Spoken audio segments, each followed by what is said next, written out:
Et à l'heure, Clément, où l'on cherche à faire des économies, installer des panneaux solaires sur notre toit peut être une solution efficace pour faire baisser la facture d'électricité. Emmanuel Macron l'a évoqué jeudi à Saint-Nazaire lors de l'inauguration du premier parc éolien offshore du pays. La France doit passer à la vitesse supérieure sur la production des énergies renouvelables, notamment en développant le photovoltaïque. Certains n'ont pas attendu et aujourd'hui, ils ne regrettent pas, comme dans cette entreprise du Morbihan à Arzal. Le reportage de Charles Guyard.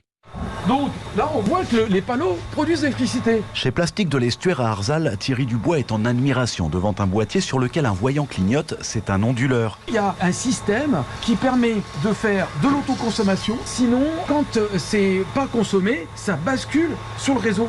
Mais c'est génial. Ce chef d'entreprise peut en effet se féliciter. Il y a un an, il a fait installer 160 mètres carrés de panneaux solaires sur le toit de son entrepôt. Et aujourd'hui, en pleine crise de l'énergie, il est très loin de regretter son choix. Il faut dire que l'investissement de départ est gagnant à tous les coups. Lorsque j'ai découvert cette possibilité de mettre des panneaux photovoltaïques sur le toit, je me disais qu'a priori, j'en avais pas besoin, mais qu'en fait, au jour d'aujourd'hui, je me rends compte à quel point c'est une nécessité au même titre qu'un autre investissement dans l'entreprise, en fait. Pour un peu plus de 30 000 € d'installation, le tableau d'amortissement fait apparaître un bénéfice sur 20 ans de 90 000 €. D'abord en autoconsommant et ensuite en revendant l'électricité. Et avant la mise en route de ce système photovoltaïque, ce patron déboursait environ 600 € par mois en électricité. On a énormément de toits de bâtiments industriels qui sont inutilisés. Il faut oser d'avoir des panneaux photovoltaïques. Arzal, Charles Guyard, Europe 1.